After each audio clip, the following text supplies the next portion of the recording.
Indian film industry का पहला star comedian एक पाकिस्तानी था। अपने दौर के महंगे मज़ाहिया फनकार नूर मोहम्मद चार्ली कौन थे? फिल्मी सफर का आगाज कब और कैसे किया? मुत्तहिदा हिंदुस्तान की फिल्म नगरी के पहले स्टार कॉमेडियन नूर मोहम्मद चार्ली थे। उन्होंने 1930 और 1940 की दहाई में हिंदुस्तान में खूब नाम कमाया। बंटवारे के बाद अजीम फनकार पाकिस्तान मुंतकिल हो गए, मगर फिर वो दोबारा भारत चले गए। हिंदुस्तानी शोहरत ना मिलने पर उन्होंने अमेरिका का रुख कर लिया, मगर ये अजीम फनकार अपने इंतकाल से कबल कराची में गुमनामी की जिंदगी बसर कर रहे थे। आइए इस वीडियो में आपको अजीम मज़ाहिया फनकार नूर मोहम्मद चार्ली की कहानी सुनाते हैं कि उन्होंने फिल्मी सफर का आगाज कब और कैसे किया, उन्हें चार्ली का खिताब कैसे मिला। ये तो आप सभी जानते हैं कि फिल्मी दुनिया के सबसे बड़े मज़ाहिया फनकार चार्ली चैपलिन थे, जिन्हें अब भी दुनिया भर में कॉमेडी का आइकॉन करार दिया जाता है। नूर मोहम्मद चार्ली दरअसल चार्ली चैपलिन के बहुत बड़े मद्दाह थे। नूर मोहम्मद 1 जुलाई 1911 को मुत्तहिदा हिंदुस्तान के शहर गुजरात के पोरबंदर गाँव में पैदा हुए थे। वो खामोश फिल्मों के जमाने से न सिर्फ चार्ली चैपलिन की फिल्में बड़े शौक से देखा करते थे, बल्कि अपने गाँव की गलियों में चार्ली चैपलिन का हुलिया बनाकर फिरा करते थे। लोग उन्हें छोटा चार्ली कहकर पुकारते थे। उम्र के साथ ये शौक परवान चढ़ता रहा और एक दिन इसी शौक के साथ नूर मोहम्मद ने गुजरात से बम्बई का रुख किया, जहां उन्हें फुटपाथों पर भी सोना पड़ा, फाके करने पड़े। कई बार उन्हें बम्बई के फिल्म स्टूडियोज के दरवाजे से भगा दिया जाता था, मगर उन्होंने हिम्मत नहीं हारी। नूर मोहम्मद चार्ली ने फिल्मों में आने से पहले एक दुकान पर छतरियों की मुरम्मत का काम भी किया था। मुंबई में कई रोज मुश्किलात का सामना करने के बाद आखिरकार एक एक्स्ट्रा सप्लायर के साथ दोस्ती करके नूर मोहम्मद फिल्म स्टूडियो में दाखिल हो गए। उनकी चाल ढाल और हरकतों सकनात देखकर उन्हें छोटे मोटे एक्स्ट्रा किरदार मिलने लगे। यहीं से उनकी फिल्मी जिंदगी का आगाज हुआ था।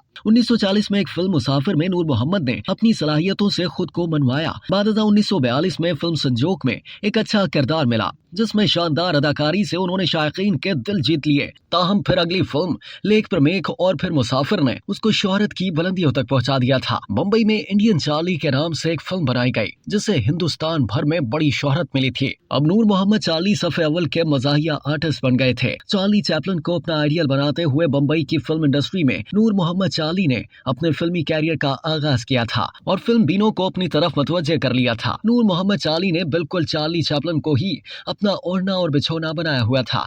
के स्टाइल से लेकर हरकतों सकनात तक हूबहू सारे अंदाज चार्ली चैपलिन की तरह होते थे। फिल्मी दुनिया में से इंडियन चार्ली चैपलिन का खिताब दिया गया था। उस दौरान नूर मोहम्मद चार्ली ने बेशुमार फिल्मों में काम किया। उनकी शोहरत का अंदाजा इस बात से भी लगाया जा सकता है कि एक वो दौर भी आया जब नूर मोहम्मद चार्ली फिल्म इंडस्ट्री के सबसे महंगे मज़ाहिया अदाकार बन गए थे। फिर हिंदुस्तान के बंटवारे के बाद बहुत से मुसलमान फनकारों की तरह नूर मोहम्मद चार्ली भी हिजरत करके पाकिस्तान आ गए थे और कराची में सकूनत इख्तियार की थी। यहाँ नूर मोहम्मद चार्ली ने कई फिल्मों में काम किया, मगर लाहौर की फिल्म इंडस्ट्री में नूर मोहम्मद चार्ली को ज्यादा पज़िराई न मिल सकी। नूर मोहम्मद चार्ली ने सिंधी फिल्म उमर मारवी और फिर एक फिल्म पराई जमीन में भी काम किया। उस जमाने में कराची में फिल्म इंडस्ट्री की हालत अच्छी न थी। सिर्फ एक स्टूडियो ईस्टर्न फिल्म स्टूडियो का आगाज हुआ था और कराची में फिल्मसाजी की ज्यादा सहूलतें भी मुयस्सर न थी। फिर नूर मोहम्मद चार्ली को लाहौर की फिल्म इंडस्ट्री से कोई सपोर्ट हासिल न हो सकी थी और नूर मोहम्मद चार्ली मायूस होकर आहिस्ता आहिस्ता खुद ही फिल्म इंडस्ट्री से किनारा कश होते चले गए। जबकि हिंदुस्तान के मशहूर फनकार जॉनी वॉकर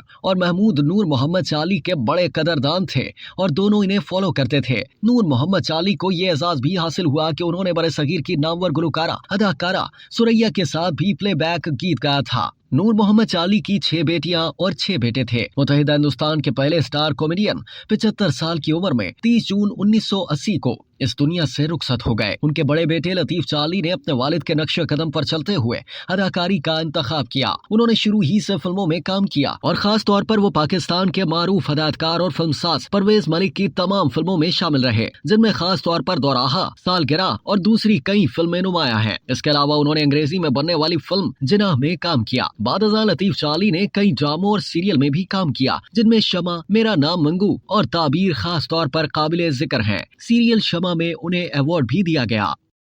अब तक के लिए इतना ही। मजीद जानने के लिए सब्सक्राइब कीजिए डेली जंग यूट्यूब चैनल और लाइक कीजिए डेली जंग फेसबुक पेज।